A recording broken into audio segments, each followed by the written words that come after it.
Data primer ini adalah data yang itu kita peroleh langsung dari sumber aslinya. Ya. Dalam hal ini adalah yang menjadi subjek atau responden penelitian kita, subjek penelitian kita. Ya. Nah, bisa dia berbentuk objek, itu kalau teman-teman yang penelitiannya sains ya, biasanya nyebutnya objek penelitian. Jadi kayak meneliti tentang pohon, meneliti tentang kecap, meneliti tentang yang sifatnya benda, itu biasanya nyebutnya objek penelitian. Tapi kalau penelitian tentang manusia, itu biasanya kita nyebutnya subjek atau responden penelitian. Kira-kira apa bedanya subjek dengan responden penelitian? Mana yang lebih luas, subjek atau responden?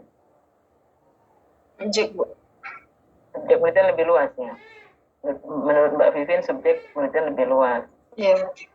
Kira-kira berarti apa bedanya Mbak Vivin antara subjek sama responden?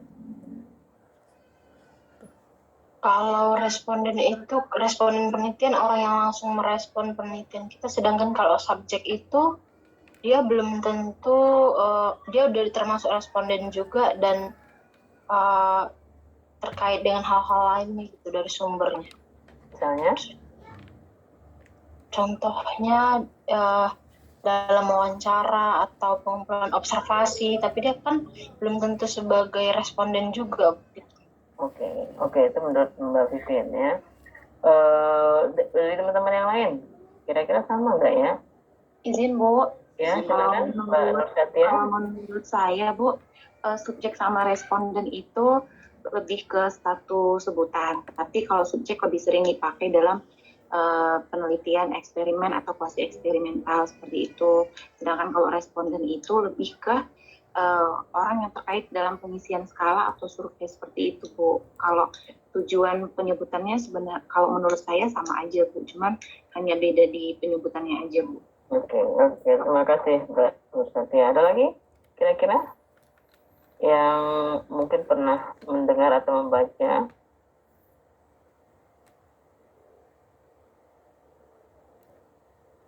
Oke. Kalau saya meneliti, misalnya judul penelitian saya adalah keterlibatan orang tua dan kematangan motorik anak. Ini salah satu judul skripsi mahasiswa yang sekarang udah jadi mahasiswa Mapro, tapi nggak di angkatan ini ya. Nah, sekiranya ya kan, saya untuk keterlibatan orang tuanya menggunakan orang tua sebagai pengisi data keterlibatan orang tuanya. Ya. Nah, sementara kematangan motorik anaknya, misalnya ya, saya metode pengumpulan datanya yang pertama dengan observasi. Jadi saya observasi mereka, saya suruh anak-anak TK itu misalnya lompat, lari, kemudian macam-macam lah, merangkak, bermain bermain engklek misalnya gitu ya, memain karet, meronce, kemudian plastisin, pokoknya semua aktivitas motorik kasar dan motorik halus saya suruh mereka lakukan, saya observasi, saya catat. Dan yang kemudian yang kedua, saya juga minta orang tuanya mengisi skala. Nah, kira-kira siapa yang menjadi subjek penelitian saya? Dan siapa yang menjadi responden penelitian saya? Anaknya atau orang tuanya? Izin menjawab, Ibu? Ya, silakan. Kalau menurut Ibu, subjek penelitiannya itu adalah anaknya, sedangkan orang tuanya disebut sebagai responden, Ibu. Maaf bila salah. Terima kasih, Bu. Oke. Berarti apa bedanya responden sama subjek penelitian? Kalau misalnya subjeknya itu apa yang ingin kita teliti, kalau misalnya seperti yang dibilang Kak Nur Satya tadi, Bu. Jadi kalau misalnya responden itu yang kita tanyakan sebagai survei atau yang mengisi surveinya tersebut gitu, Bu. Nah, kalau misalnya kita subjeknya itu yang kita teliti gitu, Bu. Oke, terima kasih Bang Yu. Ya, jadi kalau memang istilah subjek dan responden penelitian ini sering bergantian digunakan ya, jadi tumpang tindih ya. Biasanya subjek penelitian itu lebih banyak digunakan pada penelitian-penelitian yang bersifat kuantitatif ya, jadi kayak penelitian korelasional, komparatif ataupun eksperimen ya. Sementara istilah responden penelitian itu sering digunakan untuk penelitian kualitatif ya. Tapi dari beberapa sumber yang saya baca ya, itu ada perbedaan istilah sebenarnya antara subjek dan responden penelitian ya. Nah, yang dimaksud dengan subjek penelitian adalah individu atau sekelompok individu yang itu menjadi pusat penelitian, dan nanti hasil penelitian itu akan digeneralisasikan kepada mereka ya. Jadi kalau tadi penelitian saya pada anak usia prasekolah ya kan, maka yang menjadi subjeknya adalah anak prasekolah tersebut, karena nanti hasil penelitian saya akan digeneralisir kepada mereka, bahwa kalau orang tua terlibat maka kematangan motorik anak akan semakin bagus ya. Sementara orang tua yang dibilang Bang itu adalah responden. Responden ini adalah orang-orang yang bisa kita ukur ya, atau kita kenai pengukuran untuk mendapatkan data terkait dengan variabel kita. Nah, dalam responden itu bisa subjek penelitian langsung atau bisa juga significant others ya, orang lain yang kita anggap mengetahui tentang subjek penelitian kita. Nah, itu beberapa literatur yang saya baca menjelaskan secara spesifik bedanya. Nah, makanya kalau dalam penelitian kualitatif sering nyebutnya responden penelitian, karena nanti yang diwawancara nggak cuma subjek penelitiannya saja, tapi juga ada orang-orang lain, significant others-nya yang diwawancara. Makanya sering dalam penelitian kualitatif itu istilah responden penelitian lebih familiar ya, yang digunakan. Nah, kemudian yang berikutnya ya, data primer ini biasanya bisa kita buktikan oleh si peneliti sendiri kebenarannya ya. Kenapa? Karena si peneliti yang ngambil datanya. Jadi dia yang tahu apakah data ini layak dipercaya atau tidak, beneran atau tidak, karena dia sendiri yang mengumpulkannya. Walaupun mungkin nanti si penelitinya melakukan kesalahan dalam proses pengambilan data, tapi dia bisa buktikan, oh ini benar atau tidak benar, tepat atau tidak tepat, ya kan, salah atau nggak salah. Dan biasanya data primer ini kita gunakan untuk menjawab permasalahan penelitian. Jadi kalau dalam penelitian kuantitatif untuk menentukan, untuk memastikan apakah hipotesanya diterima atau tidak diterima. Kalau dalam penelitian deskriptif untuk menggambarkan bagaimana karakteristik responden kita. Kalau dalam penelitian kualitatif untuk menjelaskan faktor-faktor atau hal-hal lain yang itu memang mau menjadi target penelitian kita. Ya. Sementara kalau data sekunder itu adalah data yang kita tidak peroleh langsung dari sumber aslinya. Ya. Jadi bisa kita dapatkan dari orang lain, ya, yang menghasilkan data tersebut. Jadi biasanya dalam bentuk dokumen biasanya ya, data sekunder itu ya. Jadi misalnya nih, kalian mau meneliti tentang bagaimana regulasi emosi dan kecerdasan intelijensi pada mahasiswa psikologi itu berpengaruh terhadap kemampuan adaptasi mereka dalam proses pendidikan magister profesi, misalnya begitu ya kan. Nah, di situ kita bisa menggunakan data sekunder, karena di psikologi itu biasanya mahasiswa baru, entah itu mahasiswa S1 atau mahasiswa sains ataupun mahasiswa profesi, ya, biasanya itu dikasih psikotes kan ya. Kalian dapat psikotes kan? Kalau untuk kalian untuk kepentingan seleksi biasanya kan, kalau anak sains sama mapro, psikotesnya untuk kepentingan seleksi. Sementara kalau untuk anak S1 itu psikotesnya untuk pemetaan. Nah, data ini kan itu bukan kita yang ambil sebagai peneliti. Data itu sudah diambil oleh Fakultas Psikologi, gitu ya kan. Nah, bagaimana proses pengambilan datanya, apakah benar apa nggak benar, ya kan? Kita nggak bisa buktikan karena bukan kita yang ambil datanya. Kita sudah hanya menggunakan data yang sudah ada. Ya. Atau misalnya kalau teman-teman pendidikan nih, ya, mau neliti tentang siswa di sekolah. Ya. Nah, biasanya kan siswa di sekolah itu guru-gurunya punya portofolio pekerjaan siswanya kan, mulai dari pertama masuk sampai kemudian di akhir semester atau di akhir tahun ajaran gitu ya. Maka itu kita bisa jadikan portofolio ya. Misalnya kita mau neliti tentang apa ya? Misalnya mau neliti student engagement ya, dikaitkan dengan pengembangan karirnya, misalnya gitu ya. Nah, kita lihat hasil-hasil karyanya itu gimana. Kelihatan nggak dia ketika mengerjakan tugas-tugas yang diberikan oleh guru itu, kelihatan nggak ada motivasi yang kuat, ketekunan yang kuat. Kan ada orang-orang yang kalau motivasinya bagus itu dia ngerjain tugasnya kan sungguh-sungguh ya, bagus aja. Kalau mewarnai aja, itu dia mewarnainya akan berusaha dengan warna yang menarik, rapi. Tapi kalau orang yang engagementnya rendah, itu kan warnanya juga asal-asal, tarikan kuasnya juga garisnya itu juga asal-asal. Nah, kita bisa gunakan itu sebagai data sekunder. Ya, jadi kita menganalisa secara kualitatif gimana sih student engagement siswanya dilihat dari portofolio hasil belajarnya, begitu ya. Atau bisa juga kita menggunakan buku biografi ya. Dulu ada teman saya tuh neliti tentang tentang komunis ya. Jadi mereka mempelajari, salah satu sumber datanya ya, data primernya itu adalah buku yang Aku Bangga Sebagai Anak PKI itu ya. Nah, itu kan biografi ya. Nah, itu salah satu data sekunder yang digunakan oleh teman saya itu ya. Kemudian yang berikutnya yang juga bisa dijadikan data sekunder itu hasil survei ya. Biasanya survei dari Badan Pusat Statistik ya, atau survei kalau teman-teman klinis anak misalnya ya, mau meneliti tentang pelecehan seksual pada anak, itu ngambil hasil survei dari Pusat Kajian dan Perlindungan Anak atau dari gender ya. Kan biasanya Pusat Kajian Perlindungan Anak itu mengeluarkan buku ya tentang survei gender. Nah, itu bisa kita gunakan sebagai data sekunder ya. Nah, data sekunder ini itu tidak kita gunakan untuk menyimpulkan hipotesa kita biasanya ya, jadi nggak untuk menjawab permasalahan.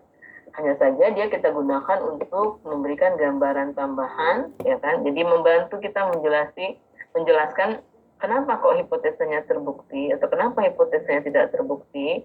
Nah, itu membantu kita data sekunder ini, ya. Nah, kemudian yang berikutnya ada beberapa banyak cara untuk metode pengumpulan data primer, ya. Ini wawancara bisa, observasi bisa, tes objektif dan skala atau kuesioner bisa, kemudian sosiometri juga bisa.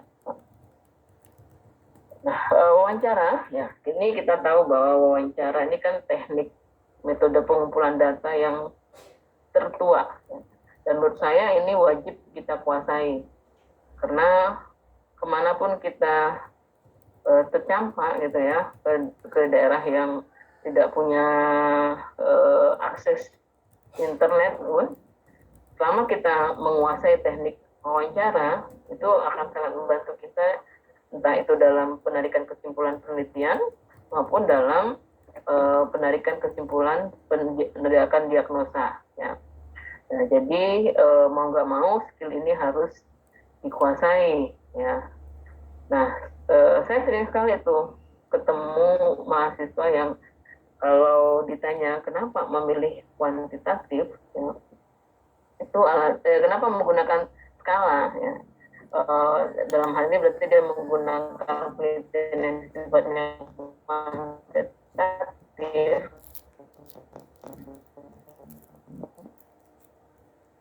Itu alasan yang sering dikemukakan verbatim dari hasil wawancara, dan saya nggak menguasai kemampuan wawancara, Bu. Nah, itu beberapa mahasiswa jawabnya gitu. Nah, menurut saya ini harusnya nggak boleh ya, karena mahasiswa apalagi mau profesi ya, nggak boleh mengatakan saya tidak menguasai kemampuan wawancara, karena itu harus melekat di kita ya. Kalau alasannya supaya lebih cepat, kuantitatif itu juga menurut saya nggak selalu ya. Kuantitatif maupun eksperimen itu sebenarnya hampir sama saja masa kerjanya, tergantung pada orangnya ya kan. Nah, ini yang kadang-kadang jawaban mahasiswa itu ya. Saya bukan mempengaruhi supaya kualitatif ya, karena ini bukan mata kuliah kuantitatif ya. Tapi saya pengen mendudukan bahwa wawancara itu sebuah skill yang harus kita miliki, dan itu bisa digunakan dalam penelitian kualitatif maupun dalam penelitian kuantitatif ya. Jadi bisa untuk penelitian apa aja ya. Jadi jangan berpikir bahwa wawancara itu hanya untuk penelitian kualitatif ya kan, skala hanya untuk penelitian kuantitatif ya. Nah, apa kelebihan wawancara ya? Yang pertama itu datanya lebih mendalam dan kaya biasanya ya, karena kan kita bisa menggali lebih jauh tentang sudut pandang responden penelitian kita ya. Dan biasanya dia fleksibel dan adaptable dengan situasi responden. Jadi kalau kita minta ngisi skala itu kan butuh waktu yang tenang ya kan, situasi yang memang mendukung, nggak diganggu, jadi dia bisa membaca dan secara detail dia bisa memahami, kemudian mengisi yang kira-kira sesuai dengan dirinya. Dia nggak bisa kita isi skala ketika dia sedang duduk di bus, ketika dia sedang di pasar, ya kan, ketika dia sedang masak, itu nggak bisa. Tapi kalau wawancara, dia sambil duduk di bus, dia sambil masak pun, ya kan, kita bisa tetap wawancaranya. Ya kan, saya sambil goreng tempe, ya kan, kita bantu dia, kita kasih bawangnya, kita tanyalah sesuai dengan topik kita. Nah, itu malah membuat proses pengambilan datanya tidak menegangkan ya, jadi bisa sambil rapotnya juga bagus, hanya begitu. Ya, jadi dia lebih fleksibel dan adaptable. Ya. Kemudian ini biasanya bisa kita gunakan ketika tidak ada teknik lain yang dapat kita gunakan, dan ini biasanya bisa divariasikan dengan teknik lain. Jadi kita bisa pakai untuk metode triangulasi atau mixed method ya. Penggunaan metode penelitian yang bersifat campuran kuantitatif dan kualitatif ya. Dan kemudian wawancara ini juga bisa kita gunakan seperti saya bilang tadi untuk penelitian kuantitatif ataupun kualitatif, tapi tentu nanti dengan cara yang berbeda ya teknik wawancaranya. Kemudian dapat digunakan untuk meneliti responden dari berbagai usia. Dan jadi kalau responden kita anak-anak, anak balita misalnya, kira-kira kalau pakai skala bisa nggak? Sulit ya kan? Harus orang tuanya yang isi skala. Tapi kalau diwawancara anak-anak bisa nggak? Anak usia balita? Bisa, Bu. Agak sulit. Masih mungkin. Wawancara masih bisa. Ya, observasi mungkin bisa. Agak bisa, Bu, tapi lebih banyak ke observasinya kali, Bu ya. Ya, tergantung temanya. Ya kan? Jadi kalau temanya misalnya bagaimana tentang minat mereka, ya kan? Nah, itu bisa kita wawancara. Ya, dan ingat memang kalau wawancara pada anak-anak tentu kita nggak bisa interview ya, nggak bisa nanya seperti apa perasaan mereka ketika menonton film, ya kan? Nggak, bahasanya kan nggak baku gitu. Paling kita nanyanya dengan kalimat yang tertutup, ya kan? Gimana rasanya? Senang? Senangnya gimana? Kita bisa kasih alternatif, ya kan? Nah, begitu juga pada lansia. Bayangin kalau lansia disuruh isi skala. Saya kemarin bukan kemarin ya, beberapa waktu yang lalu, itu ada mahasiswa makro yang salah satu teknik, dia cuma menggunakan satu ya, teknik pengamatan, hanya menggunakan skala saja. Dan itu respondennya udah 60-an ke atas. Nah, saya tanya tuh, gimana cara kamu menyajikan datanya? Coba saya lihat ininya, skalanya. Ya ampun, itu skalanya mungkin mahasiswanya mau menghemat biaya kali ya. Jadi skalanya itu kecil-kecil. Yang kalau saya aja bacanya itu nggak bisa dengan jelas gitu ya. Saya tanya, gimana nih ininya mengisinya nih? Orang tua lansia nih kayaknya nggak bisa baca. Saya bacain, Bu, dia bilang itu. Nah, gimana cara kamu membacakannya? Memang boleh ya dibacakan, tapi juga nanti di bab 3 itu kalau kita membacakan, kalau kita menjelaskan bahwa skala itu dibacakan, maka juga harus diperhatikan oleh si peneliti. Gimana si peneliti menjaga supaya nggak bias. Ya, jangan sampai nanti ketika membacakan skala itu udah seolah mengarahkan jawabannya. Ya. Misalnya bilang, misalnya pertanyaannya ya tentang ini ya, misalnya tentang kepuasan hidup, ya kan? Saya merasa hidup saya sekarang ini sudah menyenangkan. Nah, nanti kita tanya sama opungnya, Pung, perasaan opung gimana, plan opung terhadap kehidupan opung sekarang ini, menyenangkan atau tidak? Nah, itu aja gaya berbicaranya udah ini nih, udah beda. Kalau menyenangkan atau tidak, hanya dua alternatif jawabannya, ya kan?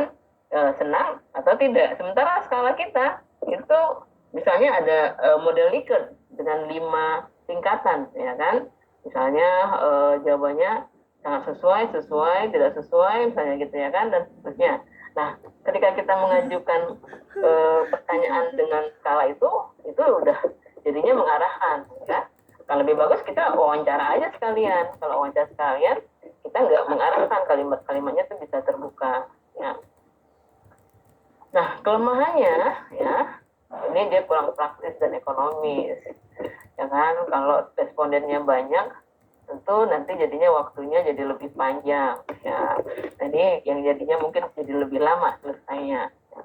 Kemudian tentu membutuhkan skill dan sudah terlatih, ya. Tapi saya yakin teman-teman di sini sudah punya skill lah ya. Kan ada materi observasi juga, wawancara juga, ada petugas, ya kan. Kemudian ini biasanya juga rawan bias dari pewawancara ataupun yang diwawancarai. Jadi ada halo efek, ya, kadang-kadang itu mempengaruhi kita, kan kesan pertama begitu menggoda, ya kan, dia ketemu ke pertama orangnya kayaknya ganteng atau cantik gitu kan, wangi lagi gitu kan, sehingga jawaban-jawaban dia mungkin nggak tepat, tapi karena kita ngerasa bahwa ini orangnya baik, ini orangnya cakep, ganteng, nih pasti maksudnya kayak gini ini. Nah, itu yang kadang-kadang kita sudah ini dulu ya, berprasangka positif.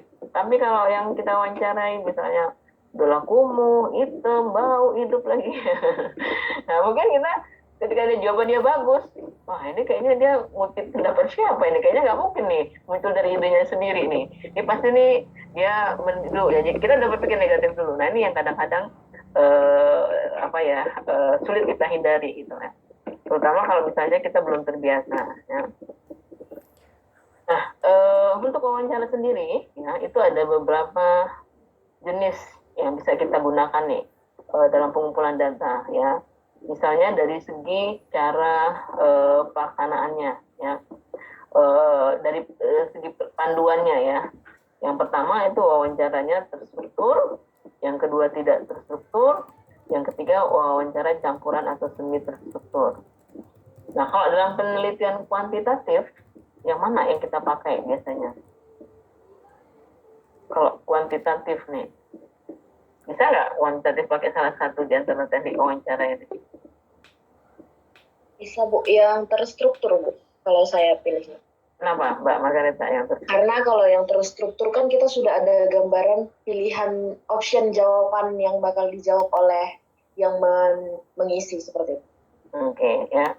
Jadi kita sudah punya daftar pertanyaan. Ya. Jadi kalau terstruktur itu kita bukan punya gambaran jawaban, tapi daftar pertanyaan yang runtut, ya kan? Itu yang kita buat berdasarkan teori kita. Jadi teori misalnya bilang nih aspek apa tadi ya? Contohnya tadi regulasi emosi, ya kan? Nah, kita buat daftar pertanyaan yang bisa mengungkap seluruh aspek tersebut. Misalnya setiap aspek diwakili oleh 5 pertanyaan, misalnya. Sudah kita rancang sebelumnya, itu dia terstruktur, ya. Dan sementara kalau yang tidak terstruktur, ya kan, kita itu hanya membuat panduan kita tidak membuat panduan wawancara, ya. Biasanya kita hanya membuat pertanyaan yang sifatnya jadi pemantik, ya. Jadi pembuka awal, nanti bagaimana alurnya tergantung pada jawaban responden. Sementara kalau di campuran, ya, kita membuat panduan yang sifatnya garis besar, ya, tidak detail di struktur tadi.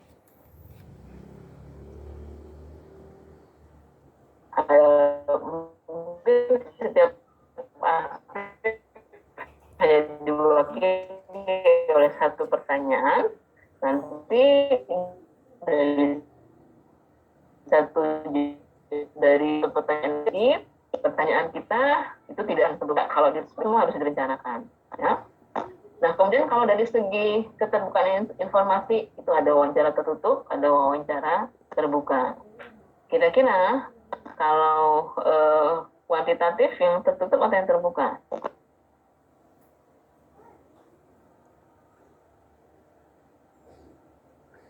Tertutup, Bu.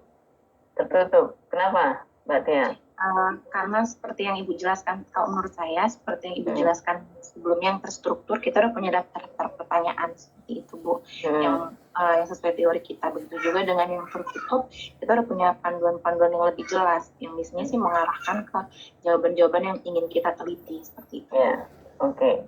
Nah, pada wawancara tertutup, yaitu biasanya responden dia tidak punya kesempatan untuk menjawab secara garis lebar. Ya, jawabannya singkat, padat. Sementara kalau wawancara terbuka, itu responden nanti jawabnya bisa jadi sampai A, B, C, sampai Z gitu ya kan. Terus ngelantun pas mana-mana lagi. Ditanya satu, jawabannya itu bisa sampai 50 kali 5 kayak gitu ya kan. Nah, itu wawancara terbuka. Nah, untuk penelitian kuantitatif, dia wawancaranya sifatnya tertutup. Jawaban responden singkat, padat. Misalnya kita tanyakan, hobi kamu apa? Ya kan, itu contoh pertanyaan tertutup. Kalau misalnya wawancara terbukanya, kenapa kamu kok hobi main bola? Nah, itu kan jawabannya bisa panjang lebar untuk kemana-mana, ya kan? Nah, jadi intinya begini ya, kalau wawancara itu bisa kita kuantitatifkan jawabannya, ya kan? Bisa kita dari verbatim itu kita bisa tentukan skornya, maka itu bisa digunakan untuk penelitian kuantitatif.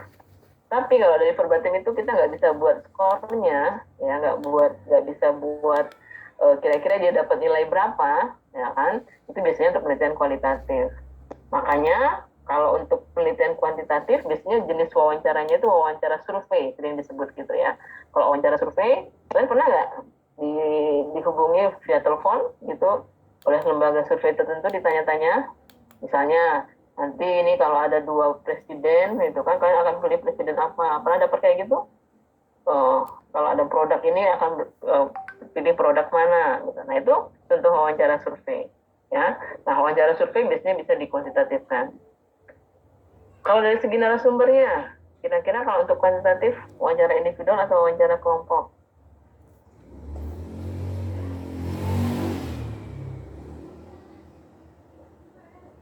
Kelompok, Bu. Kelompok, Ibu. Kelompok. Yang lain? Kenapa kok memilih kelompok? Yang jawab tadi siapa? Biu apa Mbak Margarita tadi yang jawab kelompok? Atau Mbak Nursatia tadi ya? Siapa yang jawab tadi? Bu. Oh, dua-dua. Oke. Kenapa kok milih yang kelompok?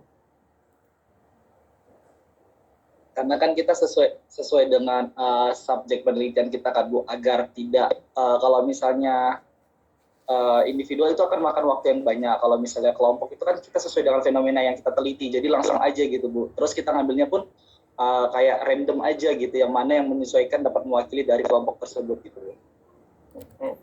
Oke, terima kasih Bang Bio.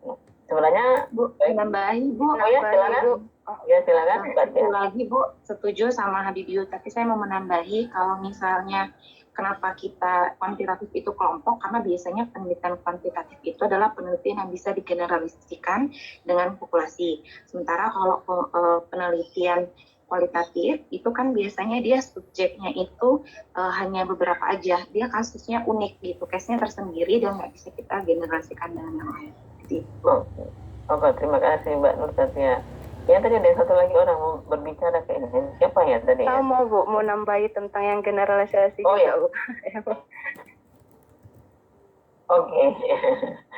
Oh, jadi sama ya, sudah terwakili ya Mbak Fatima ya. Oke. Nah, sebenarnya sih, ya, silakan. Kalau saya malah Siapa yang manggil saya? Bu. saya, Bu. Ya, silakan Mbak Margarita. Kalau saya malah ke yang individual, karena konsep yang saya pikirkan itu sumber data kita adalah individual, tetapi kita meneliti untuk kelompok besar. Karena kan yang kita kasih skala atau wawancara itu setiap individu-individu untuk melihat, oh ini ada kesamaan nggak di antara individu itu, baru mereka dari populasi lah jadinya Bu kita teliti. Oke, terima kasih Mbak Margareta. Ya, kalau gitu kita gabung aja ya, dua-dua ya.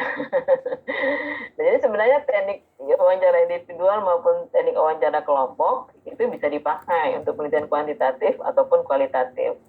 Karena dia kuncinya adalah di terstruktur tidak strukturnya dan bagaimana kalimat pertanyaan tertutup atau terbuka. Jadi kalau terstruktur dan tertutup disajikan secara individual ataupun disajikan secara kelompok, itu sama-sama bisa untuk kuantitatif.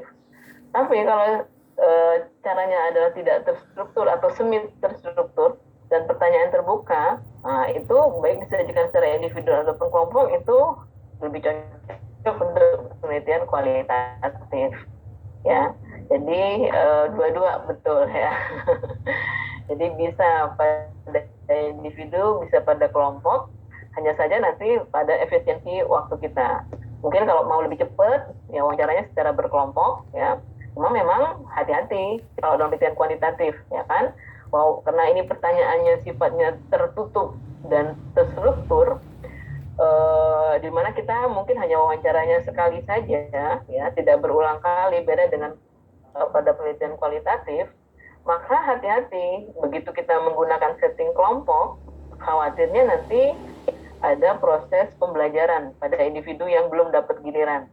Jadi mungkin dia awalnya belum punya ide dengan dengan pertanyaan kita harus jawab apa, tapi begitu ada temannya yang jawab, dia jadinya ikut-ikutan. Padahal mungkin itu tidak seperti yang dia sebenarnya. Ya. Sementara kalau dalam penelitian kualitatif, mungkin di pertemuan pertama seperti itu bisa jadi terjadi ya. Tapi begitu kita ulang beberapa kali dan pertanyaan kita terbuka, ya kan, itu nanti dan kita kasih giliran siapa yang duluan itu bergantian, nanti kita bisa lihat nih sinkronitas antara cara berbicara dia, respon yang dia berikan dengan respon-respon dia yang sebelumnya. Nah, jadi kalau kuantitatif hati-hati, kalau kelompok memang secara biaya, secara waktu lebih efisien, tapi nanti bisa ada proses pembelajaran pada individu lain. Itu jadi plus minusnya kalau dalam kuantitatif, ya. Nah, kemudian yang berikutnya, ya, itu adalah proses observasi, ya. Ini juga sebenarnya teman-teman sudah dapat di mata kuliah observasi dan wawancara. Kita tahu bahwa observasi ini adalah proses mengamati objek, perilaku, dan situasi yang itu melibatkan seluruh panca indera kita, pikiran, dan perasaan. Jadi jangan hanya sesuatu yang terlihat saja yang kita olah, tapi yang kita dengar, yang kita rasakan, ya kan, itu juga harus diolah dalam menjadi data penelitian kita. Dan ini observasi bisa dilakukan secara langsung, bisa juga secara tidak langsung. Masih ingat kalau yang langsung yang bagaimana, yang tidak langsung bagaimana? Masih, Bu. Apa, Bang Yoza?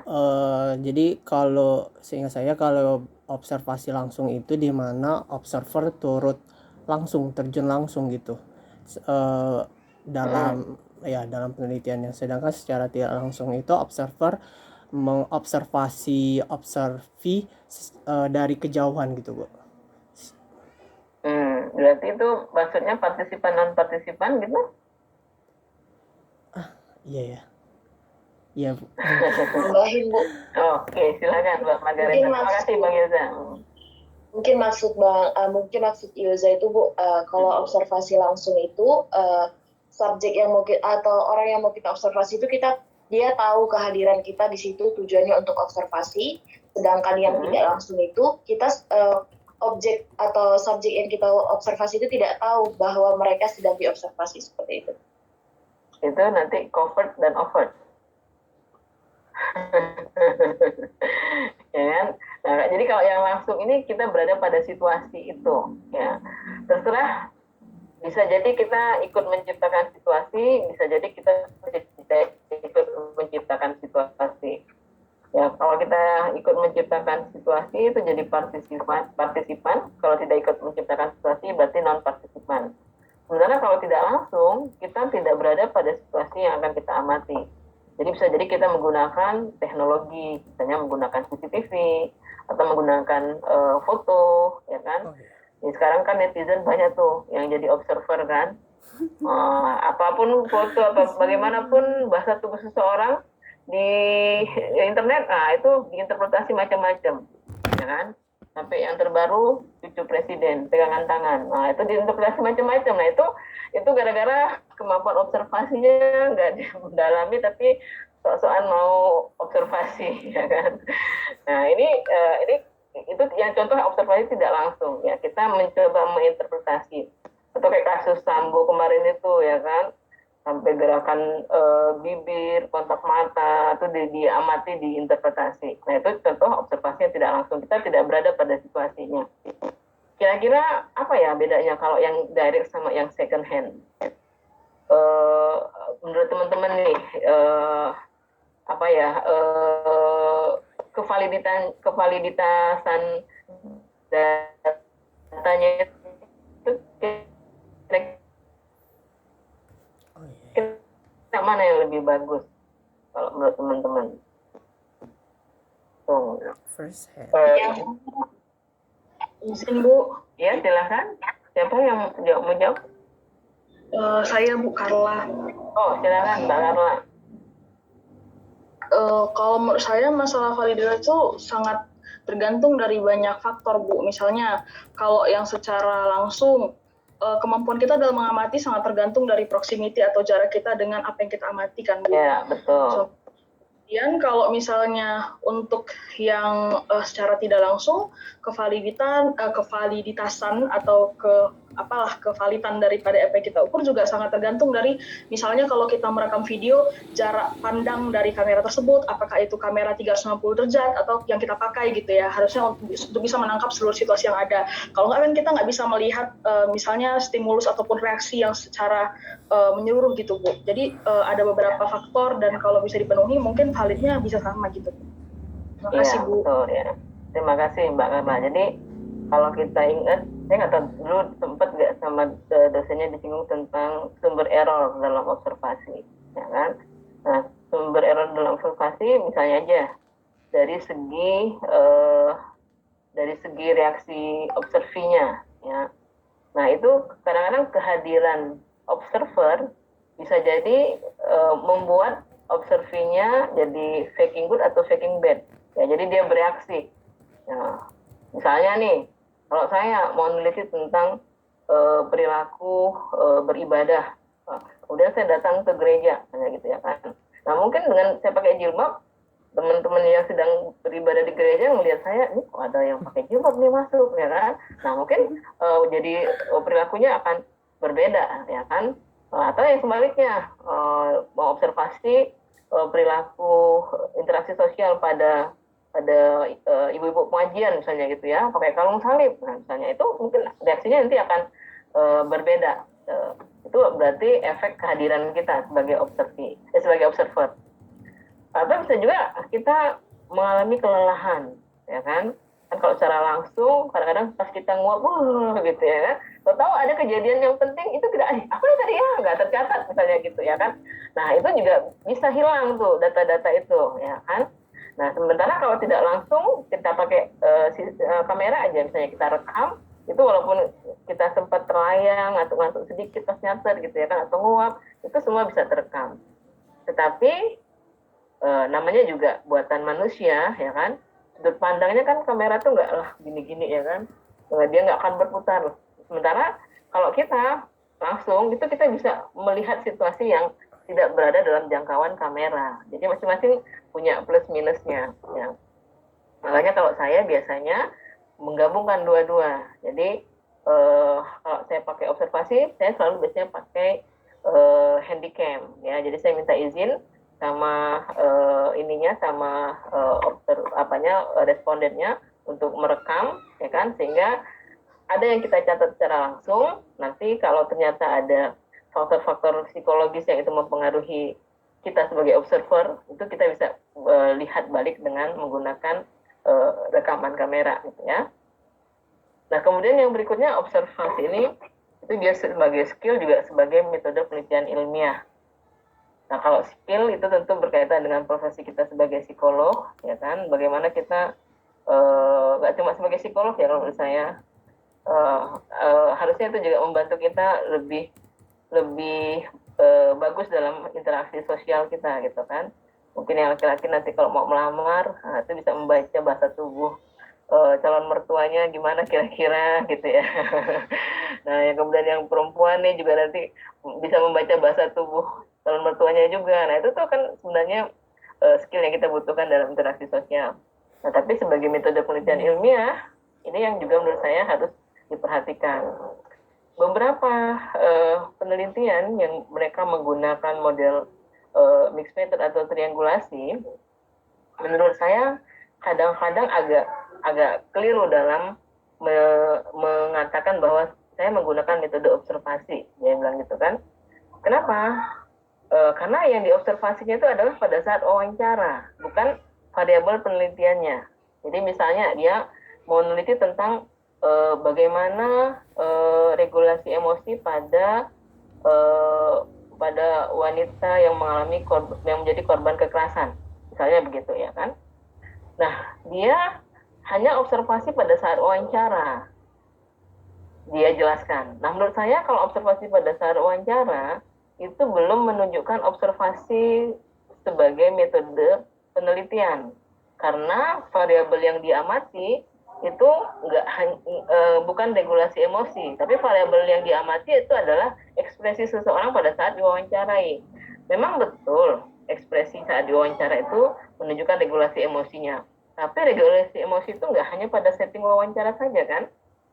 Regulasi emosi itu harusnya juga dia lihat pada saat respondennya interaksi sama orang lain, ya kan. Pada saat respondennya itu bepergian itu harus melewati rumah yang menjadi pelaku kekerasan pada dia, misalnya ya. Reaksi responden itu ketika misalnya nih tidur, adakah neckmire atau tidak, misalnya begitu. Nah, harusnya itu diobservasi juga, jangan hanya pada saat wawancara saja. Karena kalau saya pribadi ngerasa wawancara pada saat observasi pada saat wawancara itu observasi itu sebagai skill, bukan sebagai metode penelitian ilmiah. Kenapa saya bilang begitu? Karena dari hasil observasi pada saat wawancara itulah kemudian kita jadi tahu nih, apakah yang disampaikan oleh responden itu sudah tepat atau belum, ya kan? Apakah dia menjawab secara jujur atau tidak? Maaf sebentar ya. Ya. Apakah dia menjawab secara jujur atau tidak, kan? Atau dia kita bisa lihat tuh apakah dia ada yang dia tutupi atau tidak, ya kan? Nah, kalau kita lihat misalnya kontak matanya ketika menjawab itu kok kayaknya menghindari melihat ke kita ya, maka bisa jadi kita menduga, oh ini kayaknya ada yang dia tutup-tutupi nih, dia nggak menjelaskan secara terbuka ke kita. Maka tentu kita akan mengubah teknik pertanyaannya. Kalau tadi misalnya kita bertanya secara langsung, kita sekarang bertanya nggak secara tidak langsung. Mungkin kita ke kanan dulu, ke kiri, kita ngomongin apa dulu, baru kemudian kita tanyakan lagi dengan kalimat pertanyaan yang berbeda. Nah, menurut saya di situ observasi sebagai skill, bukan sebagai metode penelitian. Kenapa? Karena kalau dia sebagai metode penelitian, dia harusnya punya blueprint juga ya. Jadi sama kayak menggunakan skala, ya. Sama juga ketika kita membuat panduan wawancara, kita harus punya panduannya. Ya, ada indikator perilaku yang mau kita amati itu apa. Nah, itu kalau sebagai teknik metode penelitian ilmiah. Nah, sehingga makanya nanti ketika kita melakukan observasi, kita akan memilih, ya kan, saya mau pakai apa nih, time sampling, event sampling, ya kan, saya mau pakai teknik naratif, recording atau rating, itu kan harusnya direncanakan di awal, ya.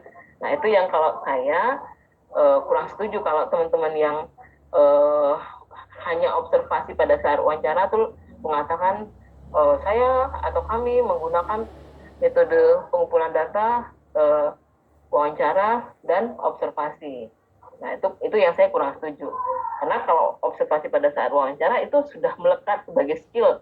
Sebagai pewawancara, kita pasti butuh observasi. Ya kan? Nggak mungkin kita wawancara, kita nggak observasi perilaku dia.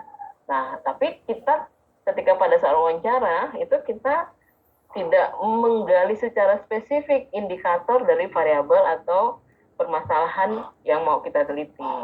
Ya, itu sekedar ini aja ya, sekedar diskusi saja. Mungkin perbedaan pendapat antara saya dengan beberapa dosen lain atau beberapa teman-teman yang lain yang berbeda dalam melihat observasi sebagai metode pengumpulan data. Nah, kemudian apa yang menjadi kelebihan dan kelemahan observasi? Nah, kita tahu bahwa observasi itu kita bisa melihat objek secara langsung, sehingga datanya itu lebih objektif ya. Beda kalau misalnya mengisi pakai skala. Skala itu kan dia menilai perilaku yang kapan, ngisinya sekarang gitu ya kan. Nah, jadi sudah ada proses pemikiran, pengendapan emosi dulu ya. Sebenarnya kalau observasi kita benar-benar melihatnya pada situasi saat itu. Dan tidak ada penundaan waktu antara munculnya respon dengan pencatatan, sehingga kita bisa melihat bagaimana sesuatu itu terjadi. Nah, cuma kelemahannya ya, saya bilang tadi, ini kadang-kadang kita bisa jadi bias, membuat tafsiran yang keliru. Bisa juga orang yang kita amati itu bersifat tidak alami, bisa faking good, ya kan? Bisa faking bad, atau dia bereaksi tertentu, ya. Makanya kalau dalam penelitian itu sebagusnya observasinya jangan sekali dua kali, karena kalau cuma sekali dua kali itu biasanya akan peluang terjadinya observer effect ini lebih besar. Jadi misalnya nih kalau kita penelitian pada anak-anak TK misalnya gitu ya. Ini maaf ya kalau saya tentunya banyak anak-anak, karena saya banyaknya berinteraksi sama anak-anak ya. Klien saya banyak anak dan keluarga. Jadi mungkin teman-teman Pio maaf nih kalau saya nggak singgung tentang Pio. Nanti boleh ditanya kalau terkait dengan Pio ya. Jadi misalnya begini, kita observasi di sekolah, ya kan? Jadi misalnya kita mau observasi anak, mau melihat bagaimana iklim kelas di sekolah itu, misalnya gitu ya. Nah, begitu kita duduk dalam kelas, misalnya tuh, anak-anak kan mungkin heran ya, lihat-lihat kita, ada ibu guru yang baru nih di sini di belakang, ibu gurunya cantik lagi, misalnya gitu ya kan. Tuh dia tuh belum balik nengok kita. Gurunya nanya, anak-anak, siapa yang saat ini udah mandi? Cuma kata-kata sambil nengok kita, misalnya gitu ya kan. Nah, diperhatiin ya kan. Nah, siapa yang misalnya gurunya, siapa yang tadi malam ngompol, misalnya gitu. Dia mau angkat tangan nih. Terus kita mungkin delik ya kan.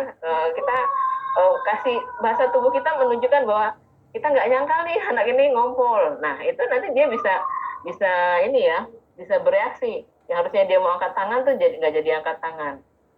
Nah, tapi kalau udah 2 kali, 3 kali kita datang, ya kan, dia udah mulai biasa. Dan kalau individu tuh, manusia juga biasanya capek ya kalau pakai topeng.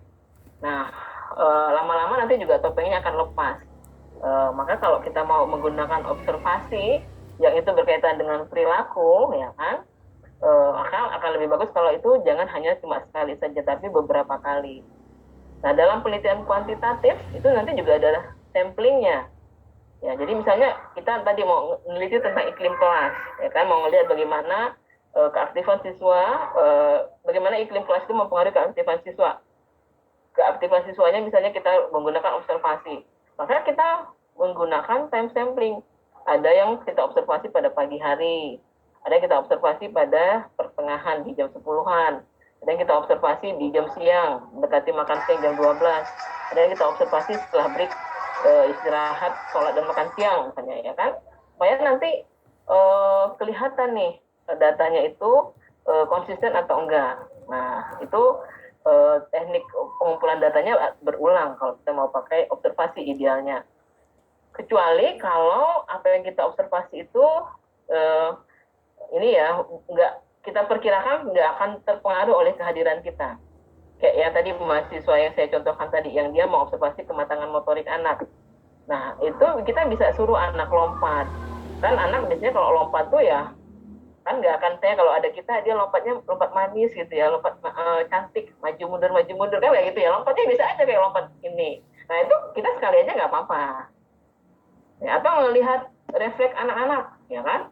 Itu kan nggak perlu pakai time sampling. Ya, kalau refleks bayi itu ya selama bagian titik tubuh yang disentuh sesuai dengan teori refleks itu kita sentuh, pasti refleks itu akan muncul. Nah, itu nggak perlu berulang ya. Jadi tentu juga menyesuaikan dengan topik penelitian kita. Kadang-kadang butuh pengukuran atau observasi berulang, kadang-kadang kita cukup observasi sekali. Ya. Nah, ini yang tadi saya bilang, kalau berdasarkan jenis observasinya, ya kan, tadi ada siapa tadi jawabnya, lupa saya, Margareta atau siapa?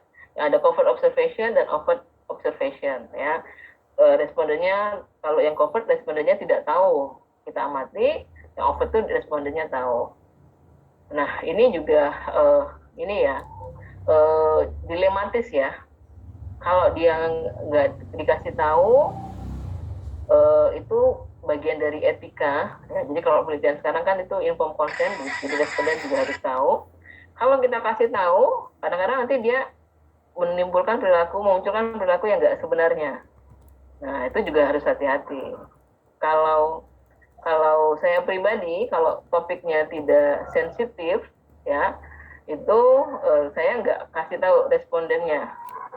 Paling guru atau sekolah atau orang tua yang saya kasih tahu. Kalau anak-anak, karena saya banyak penelitiannya pada anak-anak ya.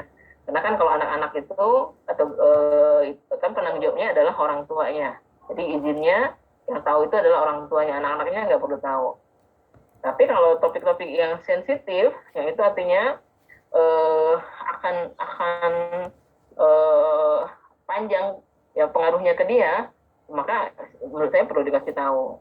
Misalnya nih, kita mau observasinya itu dalam berbagai situasi ya. Jadi anak tuh nggak cuma diobservasi di kelas, tapi juga di rumahnya, ketika dia main. Jadi kayak kalian PKPP lah, ya kan, ambil kasus. Nah itu kan observasinya berulang. Nah itu kalau menurut saya ya overt. Jadi anaknya ya harus dikasih tahu, ya kan. Nah kemudian kalau berdasarkan keterlibatan observer, itu bisa observasi partisipan, bisa non partisipan. Apa bedanya? Masih ingat? Partisipan yang gimana, non partisipan gimana? Gak cuma lihat dari jauh atau dari dekat ya. Jadi siapa tadi ya, ada jauh dekat. Partisipan itu yang bagaimana, non partisipan yang bagaimana?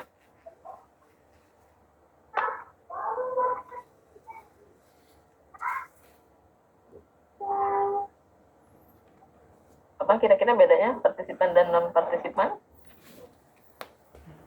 Bu izin menjawab. Izin minta jawab. Ya, silakan. Sarah. Jadi kalau menurut saya kalau partisipan itu kita memang terlibat aktif di situ Bu. Misalnya kalau kita mau lihat di forum FGD, kita ikut Bu di situ, gitu, ikut berdiskusi gitu Bu. Tapi kalau non partisipan, misalnya kita mau lihat di mana ya, di wilayah, misalnya kita mau observasi perilaku belanja di supermarket gitu kan Bu. Kita nggak ikut berbelanja di situ, cuma kita melihat perilaku orang yang berbelanja di situ. Gitu. Oke, ya. Jadi boleh jaraknya dekat, boleh jaraknya jauh, selama kalau kita ikut menciptakan situasi yang kita amati itu kita disebut sebagai observasi partisipan. Tapi kalau kita tidak ikut menciptakan situasi, dalam tanda petik kita mengambil jarak, tapi jarak tanda petik ya, bukan jarak secara meter, tapi jarak keterlibatan kita, maka itu disebut sebagai non partisipan, ya kan? Kayak misalnya sama kayak kasus yang belanja di supermarket tadi, kita bisa jadi partisipan, bisa jadi non partisipan, ya kan? Nah misalnya kalau kita partisipan, kita mau melihat misalnya nih perilaku prososial orang-orang yang belanja di supermarket. Nah kita bisa jadi partisipan, misalnya kita pura-pura jatuhin barang, kita mau lihat tuh gimana ininya, atau kita kerjasama konflik pura-pura jatuhin barang, terus kita pura-pura jadi orang yang aduh kenapa tuh, nah pura-pura yang kayak gitu, terus kita melihat gimana reaksi orang sekitarnya, ya kan. Tapi kalau non partisipan, ada situasi kita nggak terlibat apapun, kita benar-benar hanya sekedar mengamati kira-kira gimana reaksi orang lain, ada atau tidak reaksinya, ya. Nah, kemudian yang berikutnya berdasarkan tingkat kendali atau standarisasi proses observasinya, ya, bisa sistematik atau tidak sistematik, ya, dikendalikan atau tidak dikendalikan, nanti bergantung dengan situasi pengamatan, ya, apakah alami ataupun dalam laboratorium, ya. Kemudian dari segi subjek yang melakukan pengamatan, apakah observasi diri, self observation, atau observasi orang lain. Beberapa ahli mengatakan bahwa skala itu sebenarnya itu adalah bentuk observasi diri, tetapi dia observasi dirinya dalam jangka panjang, begitu ya. Tapi kalau menurut saya belum bisa disebut observasi karena yang dia tidak mengamati dirinya pada saat itu, kecuali kalau item pertanyaannya itu adalah apa yang dia rasakan, atau apa yang dia pikirkan, apa yang dia lakukan pada saat ini, baru itu self observation. Tapi kalau menilai mulai dari yang sebelum-sebelumnya sampai sekarang, kalau menurut saya itu belum disebut sebagai self observation, ya. Nah, kira-kira kalau untuk kuantitatif biasanya yang observasi yang bagaimana ya yang dilakukan? Covert atau overt, partisipan atau non partisipan, sistematik atau tidak sistematik, setting natural atau laboratorium, observasi diri atau observasi orang lain.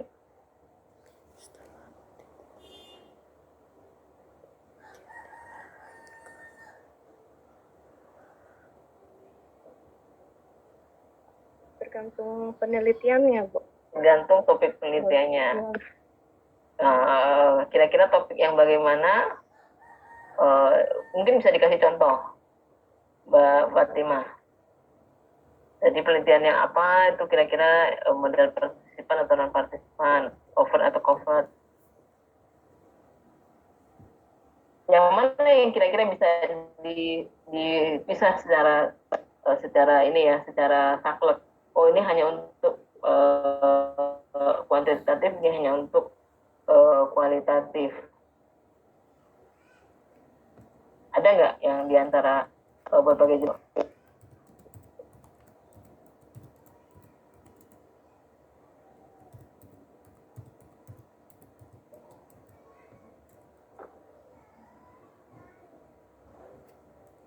Izin, Bu. Ya, silakan.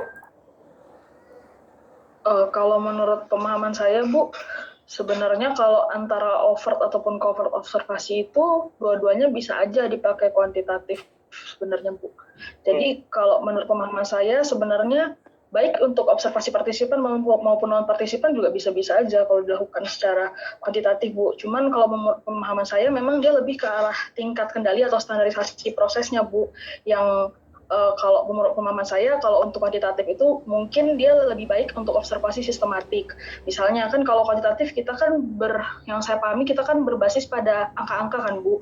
Jadi mungkin untuk klasifikasi dari frekuensi terjadinya perilaku, kemudian pendefinisian dari perilaku, lalu ya kayak gitu lah, Bu, yang mungkin harus lebih detail gitu, Bu. Tapi kalau yang lain-lainnya mungkin masih bisa dilakukan secara kuantitatif. Mungkin yang tidak sistematik ini, Bu, yang lebih ke arah kualitatif gitu, Bu.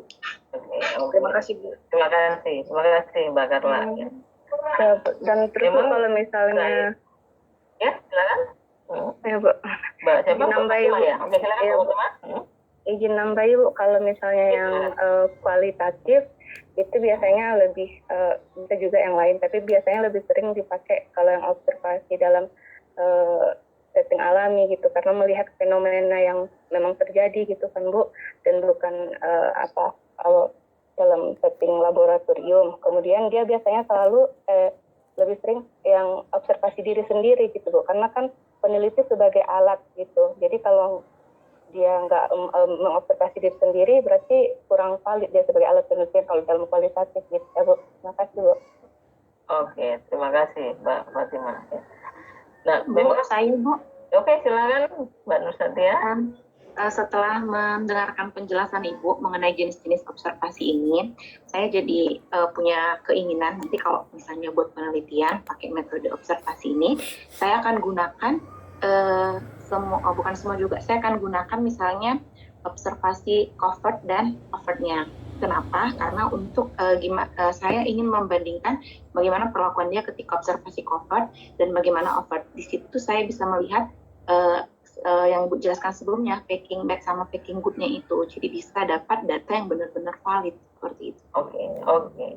Oke, terima kasih Mbak Nur Satya.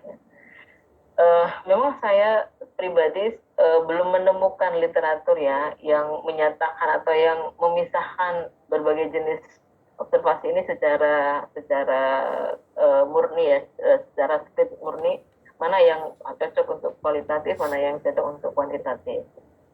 Nah, cuma kalau berdasarkan pengalaman dan berdasarkan pemahaman saya tentang definisi masing-masing jenis ini, kalau menurut saya covert dan overt itu bisa aja di dua-dua, kualitatif dan kuantitatif.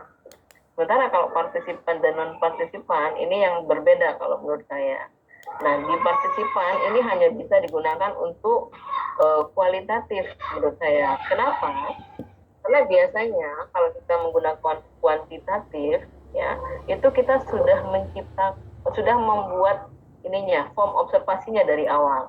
Ya, jadi kita sudah membuat panduan observasinya, apa saja yang mau kita observasi, nanti bisa menggunakan teknik rating, bisa menggunakan teknik checklist atau apa. Jadi kita sudah punya panduannya.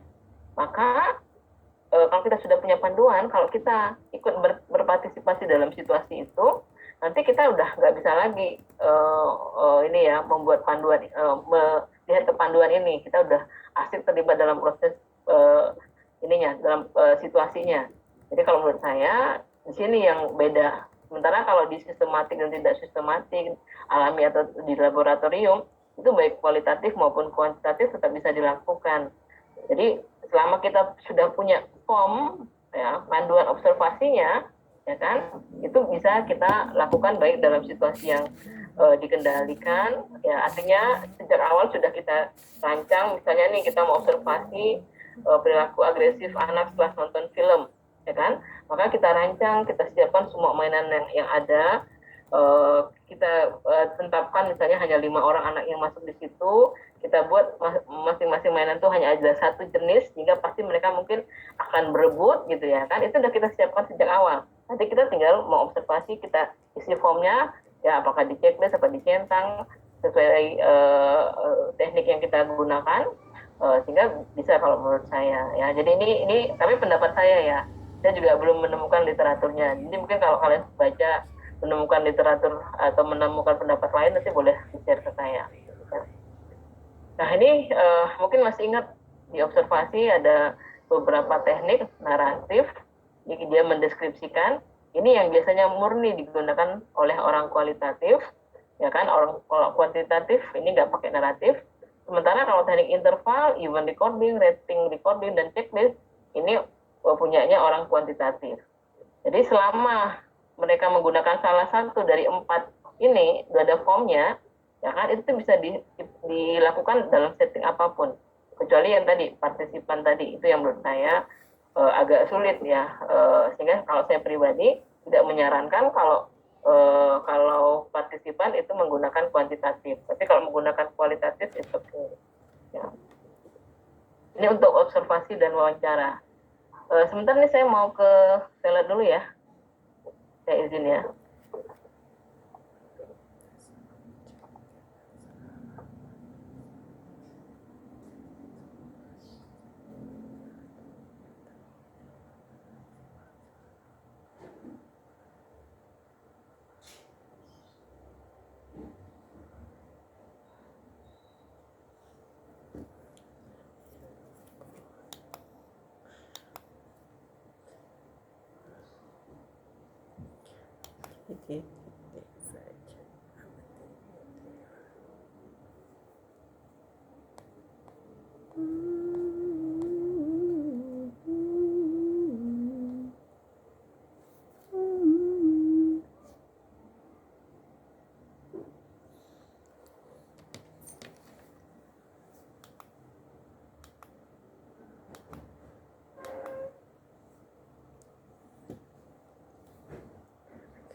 Oke, kita lanjutkan. Metode pengumpulan data berikutnya itu adalah tes objektif dan skala. Ya.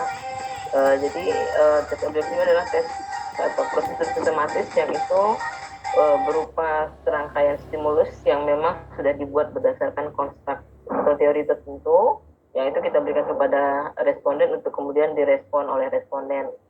Sementara kalau skala ini alat ukur yang dia terdiri dari beberapa item, ini saya pikir udah tahu lah ya, kita udah paham lah ini. Jadi ini contohnya, kalau tes itu misalnya kita melakukan pengambilan data dengan menggunakan tes intelijensi, tes bakat, tes prestasi, tes kepribadian, tes kreativitas. Kalau skala misalnya skala sikap, skala persepsi, skala perilaku, atau skala emosi. Ya. Ini misalnya saya dulu waktu S1, saya menguji perbedaan kreativitas siswa sekolah alam dan siswa sekolah dasar biasa. Waktu itu metode pengambilan data yang untuk pembentukan hipotesanya itu saya menggunakan tes kreativitas figural. Tapi saya juga pakai teknik observasi, teknik wawancara untuk bisa membantu menjelaskan kira-kira kalau memang nanti ada perbedaan atau tidak ada perbedaan, faktor apa yang menyebabkan, apa yang sama di antara dua sekolah ini, apa yang berbeda, sehingga saya nanti bisa menjelaskan dinamikanya.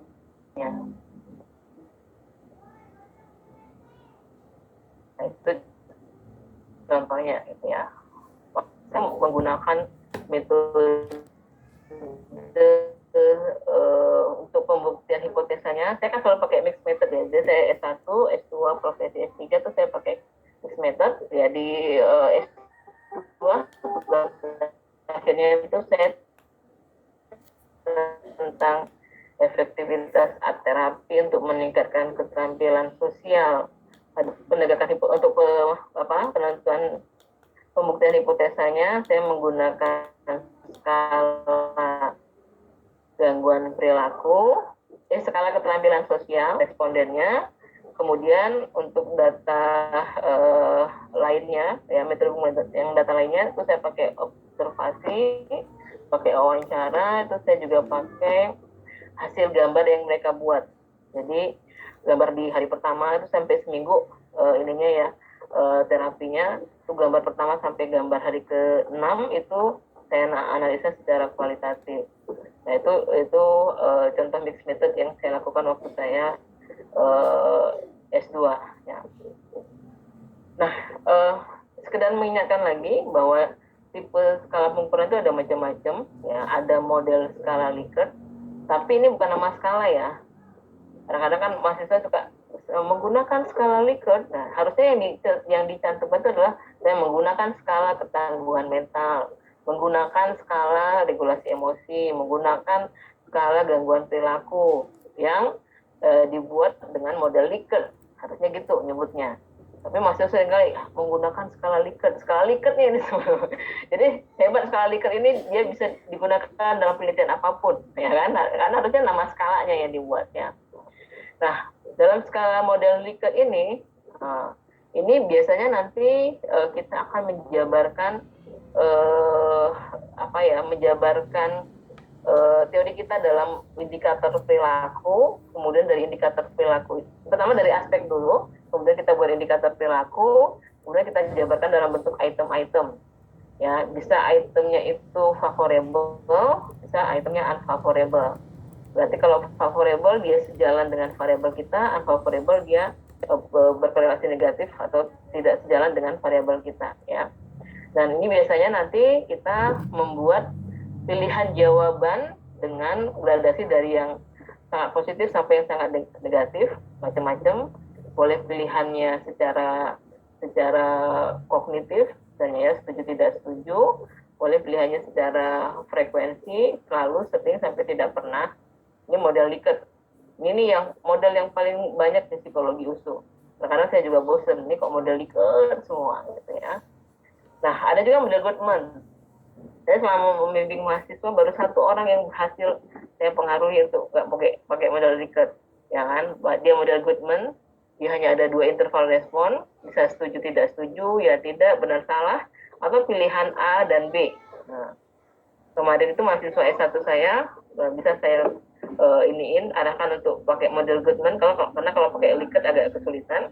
Itu dia pilihan jawabannya AB. Kalau A itu menunjukkan indikasi locus of control internal, kalau pilihan B itu dia akan dapat skor untuk locus of control eksternalnya. Ya. Kemudian bisa juga model skala semantik diferensial. Ya, jadi misalnya kita beri serangkaian karakteristik, tentu nanti karakteristik sesuai dengan variabel kita ya. Misalnya kalau kita mau konsep diri, ya kan? Nah kita nanti minta dia untuk menilai dirinya. Apakah menurut dia itu bodoh atau pinter? Dia mendekati kemana? Apakah dia tipikal orang yang menarik diri atau yang super bersosialisasi? Dia tipikal yang mana? Ini semua misalnya merujuk pada variabel konsep diri, misalnya begitu. Ya, ini model skala semantik diferensial. Ini belum pernah ada mahasiswa bimbingan saya yang mau kayak gini. Nah, kemudian yang berikutnya, model skala rating. Nah, ini juga sudah ada mahasiswa saya mau model kayak gini. Ya. Nah, dalam bentuk rating ini bisa kita terapkan dalam model observasi rating juga bisa kayak gini ya. Dalam skala juga bisa. Jadi misalnya kita mau melihat atau variabel yang kita ukur itu adalah ini, keterampilan sosialnya. Ya kan, misalnya, atau kerjasamanya misalnya. Maka salah satu item kita buat dengan model rating seperti ini. Tapi angka 3210-nya nggak kita kasih skor gitu ya, kita kosongkan. Artinya yang 3 ini kemampuan yang paling bagus. Nah, menurut si individu, ini kalau yang dia pakai model self-observation, dia bisa dilihat nih, saya tipe yang mana. Kalau skala dia juga bisa isi, bisa evaluasi, saya tipe yang mana nih, yang mampu menyampaikan pendapat secara jelas dan sistematis, serta argumentatif dan persuasif, atau saya yang sampai yang tidak mau menyampaikan pendapat. Jadi kalau dalam diskusi kelompok itu saya tipikal penonton aja, yang dengerin aja. Nah, dia tinggal centang. Nanti kita kasih skor. Oh, yang paling tinggi nih skornya 3, paling bawah nih skornya 0. Tapi ini ingat ya, skor ini nggak kita buat ketika kita memberikan skala. Nanti dia udah tahu, oh ini 3 ini berarti paling bagus nih, gitu ya. Nah, itu yang sosiometrinya kayaknya belum terset. Nah, kalau sosiometri itu kita memberikan kayak semacam pertanyaan ya. Itu biasanya untuk penelitian sosial, untuk melihat di antara sekian banyak temannya, siapa yang paling populer, siapa yang dianggap, bukan di antara temannya, antara dia dan temannya. Jadi termasuk dirinya juga diukur. Ya, siapa yang paling populer, siapa yang paling terampil dalam hal tertentu, siapa yang paling baik. Jadi individu diminta untuk menilai dirinya dan orang-orang di sekitar untuk kemudian kita membuat peta. Ya, nanti kita buat kayak ini ya, kayak jaring laba-laba gitu ya. Nanti bisa kelihatan tuh siapa yang paling populer, siapa yang nggak paling populer, siapa yang paling banyak dipilih, siapa yang jarang atau tidak pernah dipilih oleh teman-teman yang lain. Itu teknik sosiometri, itu juga bisa. Nah, itu karena saya orang di pendidikan itu lebih ke anak dan keluarga, itu belum pernah ada mahasiswa saya yang menggunakan teknik itu. Nah, ini contoh berbagai metode pengumpulan data. Ada pertanyaan yang mungkin bisa kita diskusikan. Nah, tapi saya berharap sebenarnya kalau teman-teman profesi itu idealnya menggunakan mixed method, kalau menurut saya. Kenapa saya bilang begitu? Karena dengan mixed method itu kita mengasah, nggak cuma mengasah keterampilan kita sebagai peneliti, tapi juga mengasah keterampilan teman-teman sebagai psikolog. Nah, kalau kuantitatif murni, sebagai psikolognya itu nggak dapet. Kecuali kalau teman-teman kuantitatif murni yang eksperimen. Kalau kuantitatif murni yang eksperimen, itu masih bisa terasah kemampuan sebagai psikolognya. Ya kan? Karena kalau psikolog itu kan kuncinya observasi wawancara. Itu sebenarnya. Nggak ada skala, nggak ada alat tes. Selama kita bisa observasi wawancara, kita masih bisa menjalankan peran kita sebagai psikolog. Jadi kalau saya pribadi sebenarnya berharap tuh kalau mahasiswa bimbingan saya tuh pakai mixed method dong. Itu jadi selain pakai skala, pakai juga observasi atau wawancara. Itu nggak lama kok. Cuma memang karena saya biasanya eksperimen, memang responden saya nggak banyak. Ya. Kalau yang S1 itu bukan eksperimen, uji perbedaan, tapi karena waktu itu sekolah alamnya itu baru, siswanya juga nggak banyak, ya kan? Dan kebetulan kan siswa satu kelas itu juga cuma 20-an, ya kan? Maka peluang untuk diobservasi dan diwawancara juga lebih mudah. Nah, beda kalau yang penelitian yang yang mungkin yang mungkin respondennya sampai ratusan. Nah, cuma biasanya kalau yang responden yang ratusan itu saya menyarankan pada mahasiswa untuk wawancara subjek ekstrim. Artinya subjek yang misalnya nih pada orang PIO ya kan, meneliti tentang komitmen terhadap organisasi dengan ini misalnya ya iklim budaya organisasi ya, jadi atau kepuasan kerja misalnya itu ya. Maka kita bisa wawancara subjek ekstrim. Jadi subjek yang yang komitmennya paling rendah sama komitmen yang paling tinggi, yang dia kepuasan kerjanya paling rendah sama paling tinggi.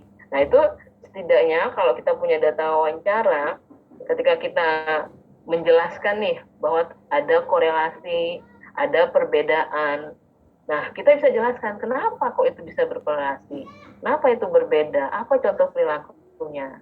Nah, kalau kita nggak lakukan wawancara atau observasi, kita nggak bisa jelaskan why-nya. Kita cuma bisa jelaskan ada perbedaan, ada hubungan, kuat atau tidak hubungannya, seberapa besar efek size-nya, seberapa besar pengaruhnya atau peranannya, hanya itu aja. Tapi bagaimana dinamikanya kita nggak bisa jelaskan. Itu hanya bisa pakai observasi ataupun wawancara.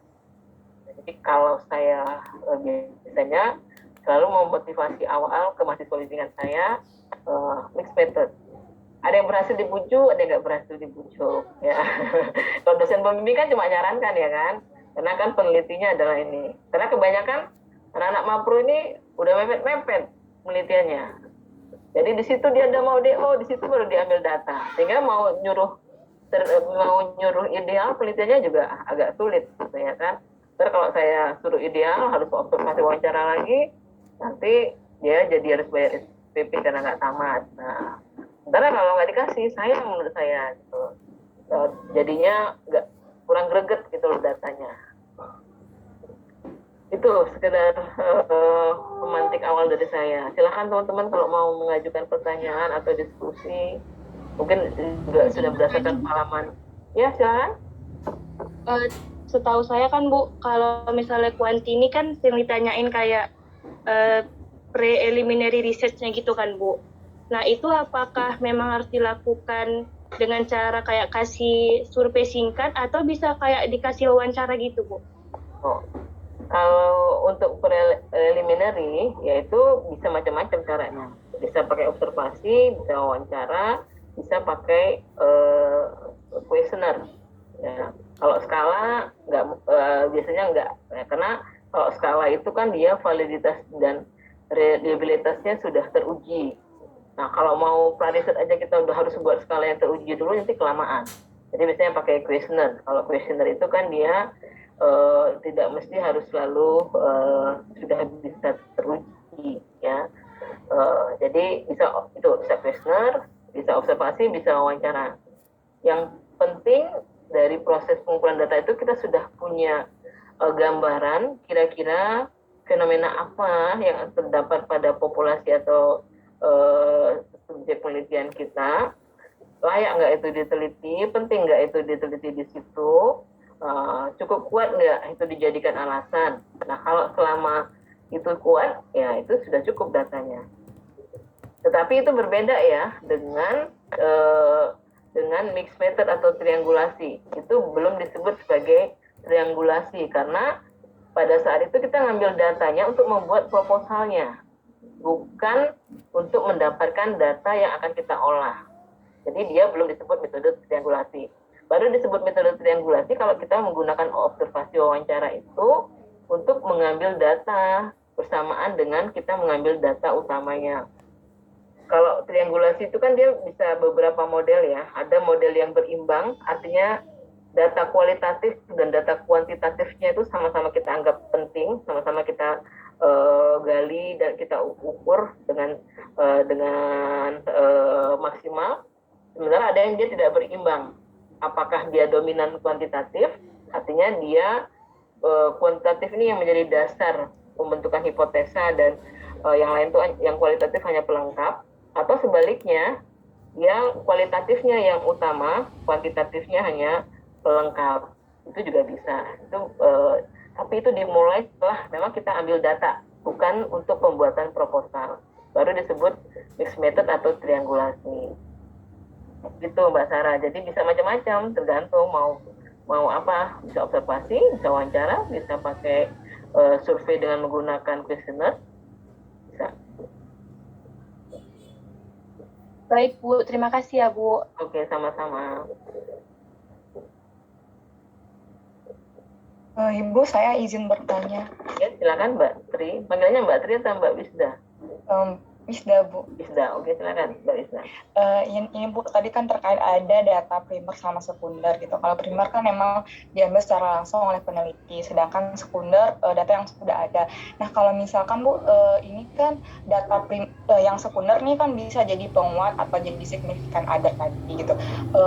Jadi yang saya tanyakan apakah data yang sekunder ini bisa dijadikan data utama nanti dalam penelitian atau bagaimana? Bisa dijadikan juga sebagai data utama, artinya diolah, tapi itu biasanya dia tetap masuk ini ya. Jadi mungkin saya luruskan. Yang kalau significant others ya, itu nggak selalu data sekunder. Bisa jadi significant others itu data primer, kalau memang itu dia jadi responden penelitian kita. Jadi ingat, responden penelitian itu dia significant others. Ya, jadi datanya kita olah. Misalnya kita saya meneliti tentang anak-anak, yang saya minta mengisi skalanya atau mengobservasi anak itu adalah orang tuanya atau gurunya. Ya, mungkin kalau teman-teman pendidikan nanti banyak ini tuh pelajari tentang bahwa alat pengukuran kayak CBCL deh, ya kan? CBCL atau AAMD itu yang ngisi siapa? Anaknya atau orang tuanya? Orang tuanya. Orang tua. Orang tua kan? Nah, orang tua. Nah, itu orang tua adalah responden penelitian, tapi subjek kita adalah anaknya. Nah, karena itu adalah responden penelitian, itu dia merupakan data primer, bukan data sekunder.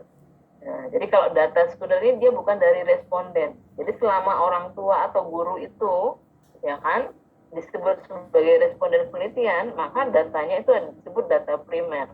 Dan itu kita gunakan sebagai penegakan hipotesa. Kayak untuk perilaku itu, CBCL itu ada CBCL yang diisi oleh orang tua, ada CBCL yang diisi oleh guru. Misalnya gitu ya, atau beberapa alat tes yang lain, yang itu diisi oleh orang tua, diisi oleh guru. Nah, itu berarti ada dua datanya, itu sama-sama data primer. Nanti apakah kita buat rata antara dua skor ini, misalnya, atau nanti kita uji secara terpisah, itu terserah. Tapi nanti dua-duanya itu disebut sebagai data primer. Gitu Mbak Wisda. Baik Ibu, terima kasih Bu. Jadi kalau ya data sekunder itu bukan responden penelitian kita ya. Jadi pihak lain yang memang tidak bisa kita sebut sebagai responden. Sementara kalau significant others itu bisa sebagai responden. Oke, terima kasih Mbak Wisda. Yang lain ada lagi pertanyaannya?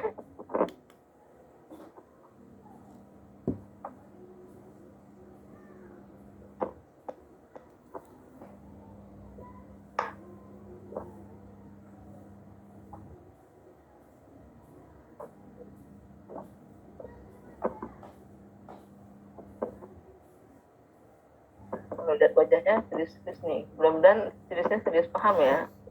Serius jadi punya ide, saya begini-begini, bukan serius yang bingung.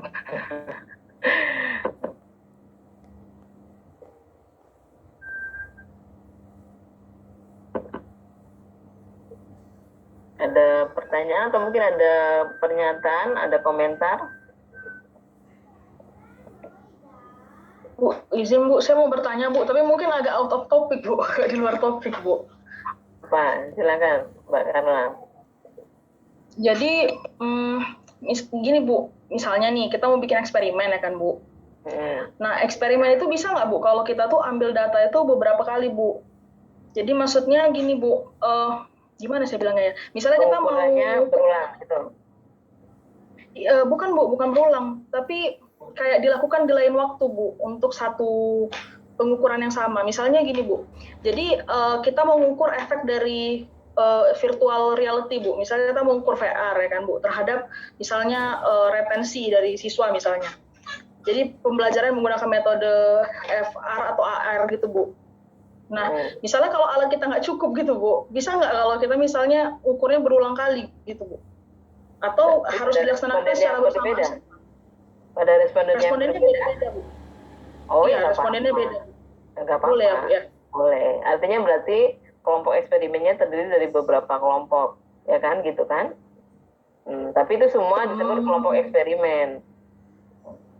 Bukan kelompok kontrol. Jadi penelitian saya yang terakhir yang disertasi, saya kan intervensi ya, jadi grup based parenting support pada orang tua yang memiliki anak autis. Nah, responden saya ada yang dari Kabupaten Jogjanya. Maaf nih kok jadi baik suara saya.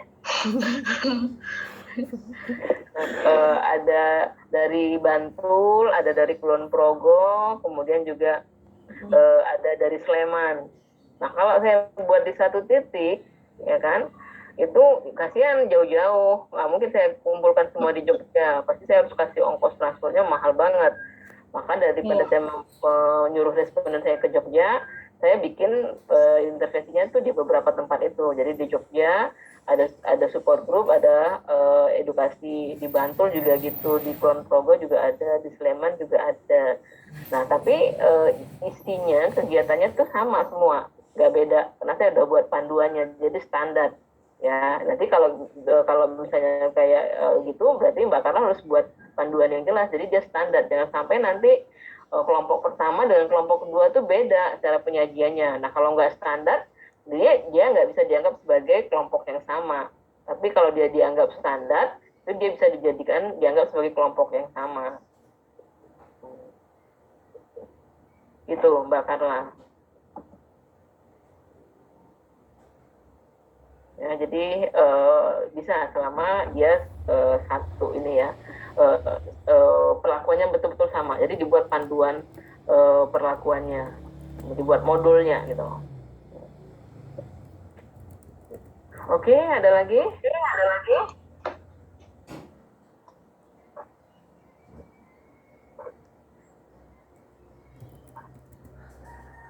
Kalau tidak ada, ya, saya minta satu orang atau dua orang untuk merefleksikan pertemuan kita hari ini. Siapa yang kira-kira bersedia? Insight apa yang sudah didapat dari pembahasan dan diskusi kita hari ini? Saya senang, terima kasih buat teman-teman semua yang sudah aktif ya untuk ngerespon pertanyaan saya. Udah jauh lebih responsif ya. Udah banyak peningkatan, senang saya. Siapa kira-kira yang mau merefleksikan? Ayo, siapa? Refleksi ya. Oke, silakan. Mbak Nur dari perkuliahan ini, Bu, saya merasa alhamdulillah banyak dapat insight untuk penelitian nanti khususnya untuk tesis seperti itu. Kebetulan ini juga lagi ada tugas proposal kualitatif untuk kuantitatif juga bisa menjadi membuka ide-ide seperti itu, Bu. Terlebih-lebih dalam metode pengumpulan data ini, saya mengambil kesimpulan bahwa kalau dulu mindset saya itu mau milih salah satu yang mana nih pengumpulan datanya seperti itu. Tapi setelah Ibu jelaskan seperti ini, saya kembali merefresh, saya kayaknya lebih tertarik jika mix method seperti itu, menggunakan yang ini juga, menggunakan menggunakan wawancara, observasi, dan pakai skala juga, agar hasil yang diharapkan itu lebih valid dan lebih bisa diaplikasikan misalnya untuk membuat suatu ilmu pengetahuan baru di dunia psikologi khususnya. Seperti itu, Bu. Terima kasih, Bu. Oke, terima kasih Mbak Nursatia ya. Jadi saya berharap mudah-mudahan dari materi kita tentang metode pengumpulan data ini teman-teman bisa dapat insight dan bisa mematangkan kembali proposal yang sudah disusun. Ini sengaja kami kasih waktu perpanjangan 2 minggu ya, kalau saya nggak salah itu ya. Nanti dikumpul di, saya lupa 26 atau 27 Desember, karena kita tanggal 29 sudah mulai ujian. Nanti semua pengumpulan tugasnya serentak ya. Apakah ujiannya di tahun depan ataupun di tahun ini, walaupun jaraknya ada setahun, tapi pengumpulan tugasnya sama ya, di 26 atau 27 saya lupa, nanti saya cek ini catatan saya ke Gio ya. Nah, nanti akan kami atur siapa yang ujian di hari pertama, di tanggal 4 dan di tanggal 11 ya. Nanti juga akan kami atur masuknya nggak berbarengan. Jadi misalnya jam 10 itu kelompok 1 misalnya, kelompok 1 pendidikan misalnya. Nanti di jam 10.30 itu kelompok 2 pendidikan misalnya begitu ya. Jadi nanti sebelum jamnya nanti saya harapkan sudah masing-masing sudah menunggu di breakout room, di ruang tunggu ya, di waiting room. Nanti kalau kelompok yang presentasi sudah selesai, baru nanti sudah keluar, baru nanti yang teman kelompok berikutnya akan maju. Biasanya begitu modelnya ya. Nanti untuk penilaian kelompok kami menilai proposalnya, tapi untuk nilai individual itu adalah pada saat presentasinya. Jadi bagaimana cara mempresentasikan, bagaimana nanti cara menjawab pertanyaan-pertanyaan. Kami nanti mungkin akan mengajukan pertanyaan yang itu harus dijawab oleh semua, tapi nanti akan ada satu atau beberapa orang yang kami tunjuk untuk menjawab secara langsung. Itu berarti untuk komponen penilaian pribadinya. Ya, jadi nanti ada 2 aspek yang dinilai. Mulai dari bab 1 sampai bab 3, nanti usahakan presentasinya jangan terlalu panjang, karena nanti ditanya jawabnya yang lebih panjang. Ya, itu tentang UASnya. Ada pertanyaan lagi kira-kira? Oke, kalau tidak ada, kita tutup pertemuan kita.